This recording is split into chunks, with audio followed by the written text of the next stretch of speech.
from Delaware State University. Thanks, Kurt. So yeah, I am the only representative here from the first state, and as a guide, I grew up on the beaches in Southern California, used to work on commercial fishing boats, and I can tell you, I have no idea how people live in Western New York. It is brutal. So you guys are hard people up here, man. And just at the very beginning, I have to give props. So my colleague is John Madsen. John is a world-class, literally, a marine benthic geologist, and this collaboration that came about is sort of two guys getting together. We spend a lot of time on the boat, and unlike the previous talk, there's only two of us here, but I have a number of colleagues that are here from the New York EEC, and we've been partnering over a number of years, but for reasons that I won't go into, I'm not going to stick them with this talk because I don't think they want to get dragged down with us. So the take-home message here about this issue about anchoring is that, because of last night, everybody's a little hazy. I think three quick messages. One, you never know in your career what is going to stick. You do great work and you think, hey, this is going to make a difference, and nobody cares, right? And then, I will say this, and I figured this out last week, do not, whatever, Google the term anchor scarring. Just trust me, don't do it. Do not do it. You will not be happy with what comes up. And then also, when Amanda told me about this meeting, I was like, New York AFS, great, Sturgeon Symposium. Well, I'm on the next day, that's fine. But I'll give a talk and a poster, right? Never do that. So yeah, that's essentially the take-home message. And I want to talk about the impacts of commercial shipping. So we've heard a lot of talks that I would sort of categorize as what I would think of indirect impacts of shipping. This is an example of what's going on right now in the Delaware. I realize we're in New York, but the Delaware is the largest undammed river on the East Coast. And there's approximately a $500 million dredging project that the Army Corps of Engineers is finishing up. And this right here is the largest spawning site for Atlantic Sturgeon, federally endangered species on the Delaware. And I took that photo back in January, and they're blasting bedrock and removing it. But it's an indirect impact because it's for channel modification. There's also habitat fragmentation, locks. We heard some discussion about locks yesterday. And then there's also habitat connectivity. And we think about canals. The C&D Canal, which connects the Chesapeake and the Delaware, allows movement between those two systems. We've seen a repopulation of short-nosed sturgeon. They were extirpated from the Chesapeake. And guess where those fish were from genetically? From the Delaware. They probably went through the C&D Canal. And then we also heard yesterday about the Erie Canal and lake sturgeon. So those are indirect effects. We also have what I will deem direct effects, and this is becoming more of an issue with Atlantic sturgeon.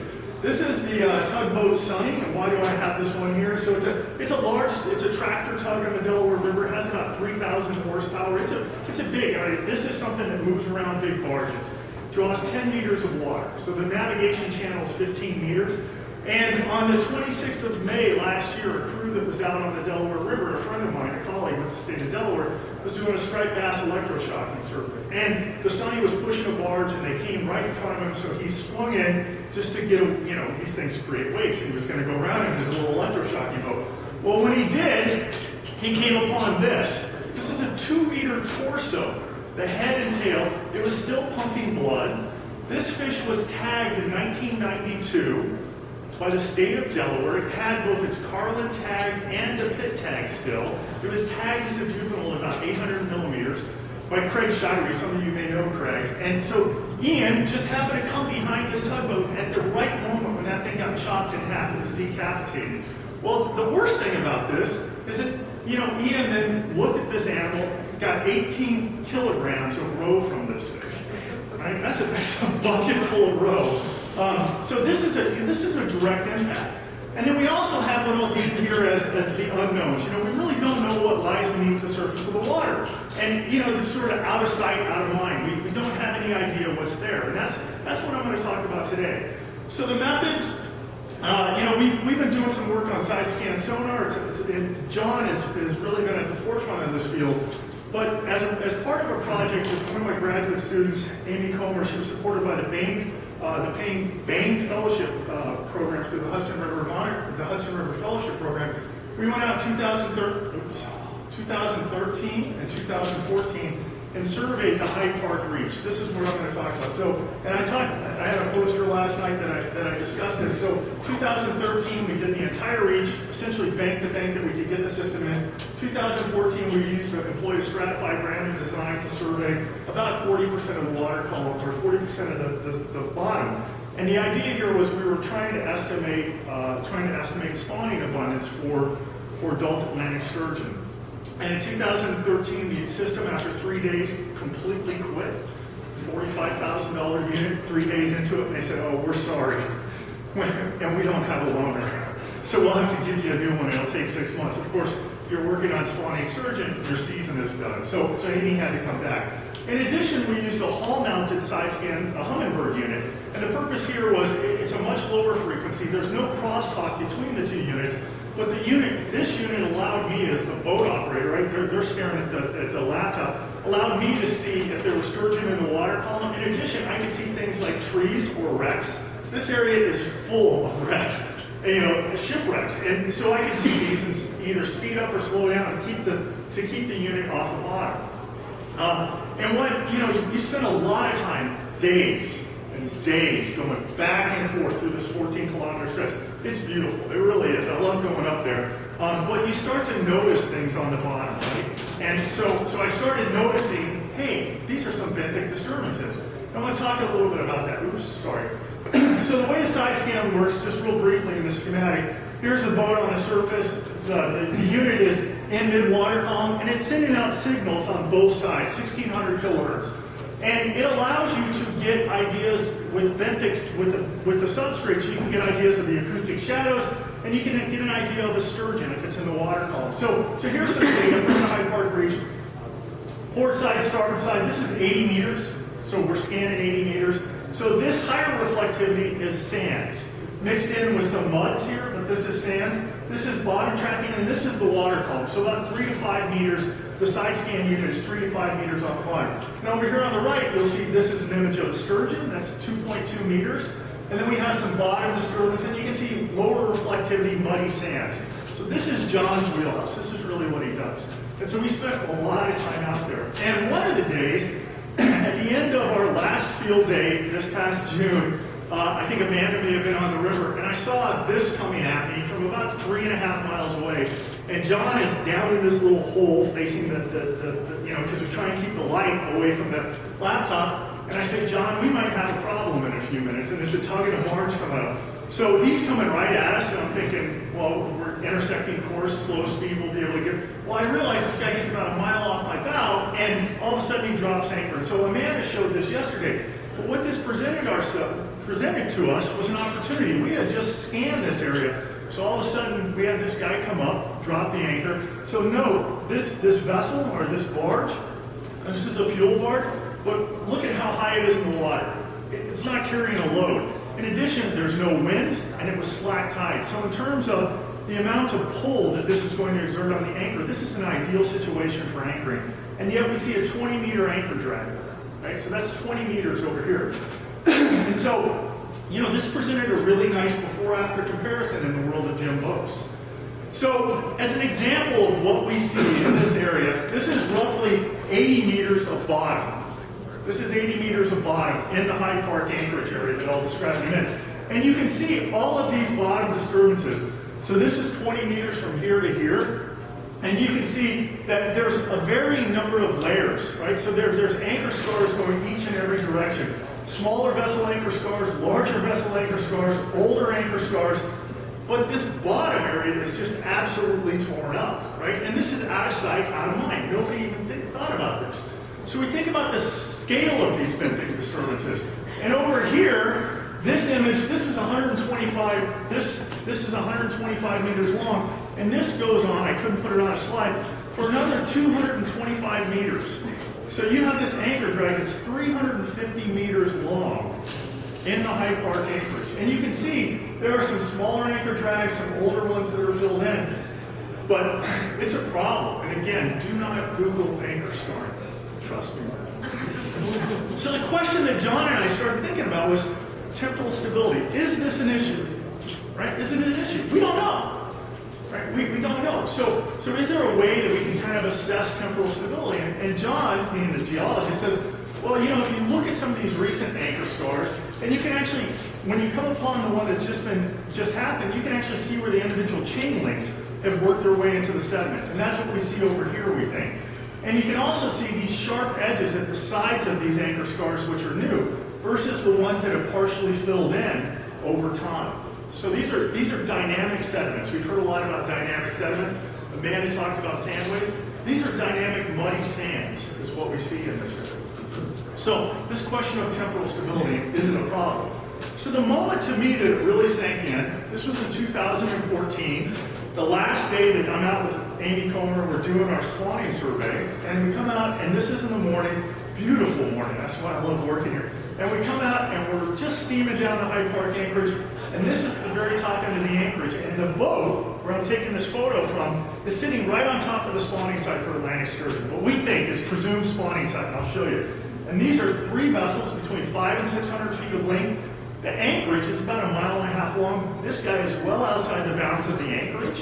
I mean, it's a designated anchorage. I'll talk about that in a minute. So I said, man, this could potentially be a problem. So here's what we're looking at in terms of, this is the Hyde Park Reach. The anchorage is denoted here in this red box. And so this image, this vessel is right here at the top of the anchorage. I'm actually sitting right here, this from this perspective. And this is a view of what we think is the spawning site for Atlantic Sturgeon. It's a wall, a gravel cobble wall that just drops out into this cobble bed. And there, I think at this moment in time, this is right after Amanda showed the same picture here. These fish moved over about 1.5 hours and came up 6-7 miles, or 6-7 kilometers right to this spot with the tide. We don't know why they're doing it. And then in the middle here, you have the anchorage area, and you can see some scars. And then down here is the sand wave area. Right? So there's fish, these federally endangered Atlantic sturgeon throughout. So the anchorage, I actually started thinking, what is so special? How did this happen? So it provides, this Hyde Park anchorage provides the only designated anchorage area north of Yonkers on the entire Hudson River. It's the only upper river anchorage area. It's restricted to vessels greater than 20 meters. So it's a commercial anchorage. And it was proposed by the Coast Guard in July 1998. They said to put it in the Federal Register. They got 2 letters of comment. That was it. This is New York, the Hudson River. 2 letters of comment.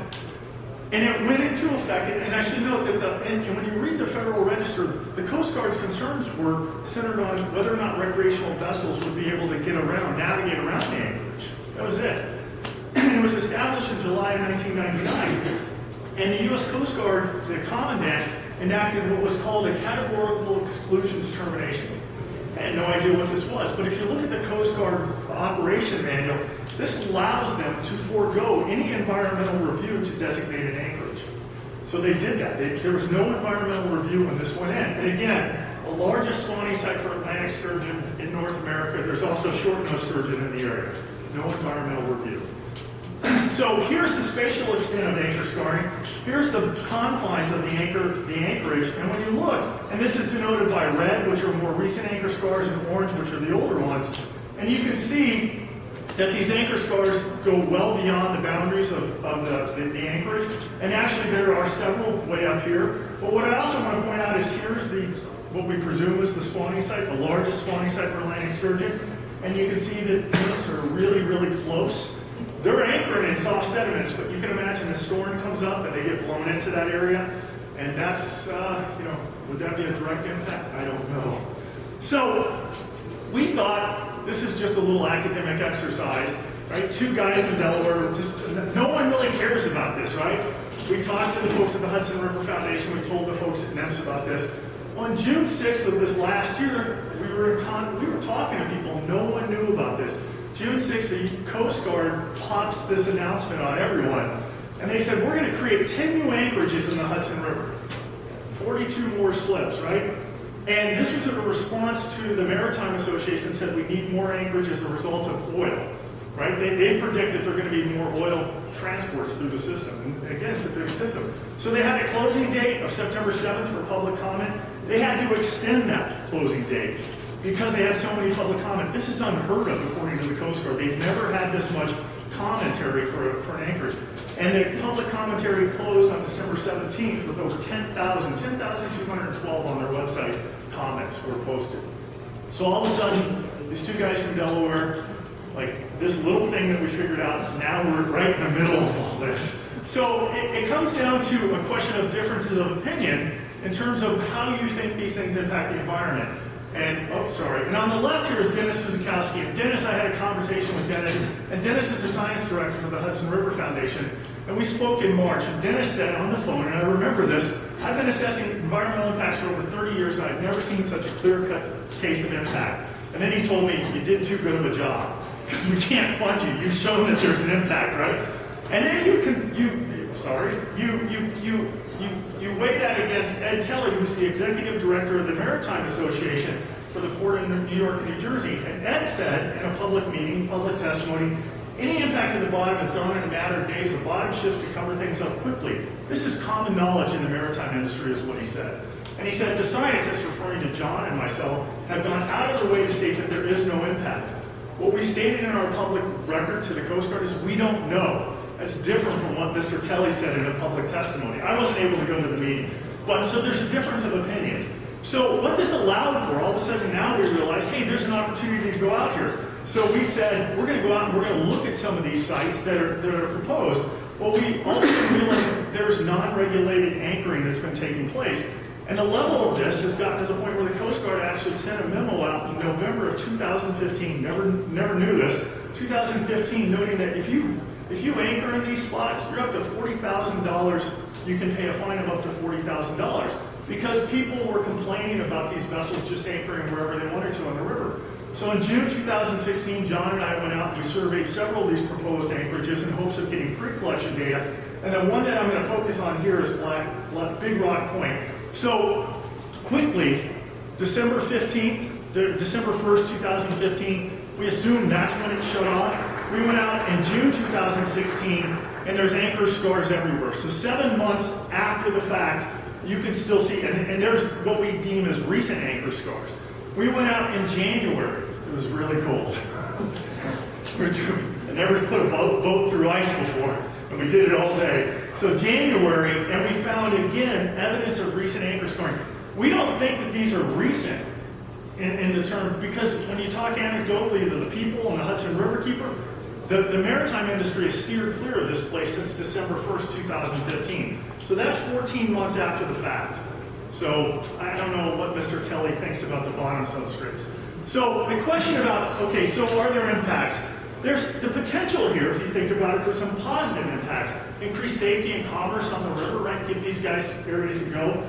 There's the potential, if you think about sturgeon being a benthic species, of increased productivity of these disturbed benthic environments, right? Some of those early communities may come in and you may see increased productivity. It may be good for sturgeon. But at the same time, there may be negative impacts. Death by anchor, right? You're a sturgeon, somebody drops a 4-ton anchor on your head. I don't think that's likely, but it could. Increased sturgeon-vessel interactions, that could take place.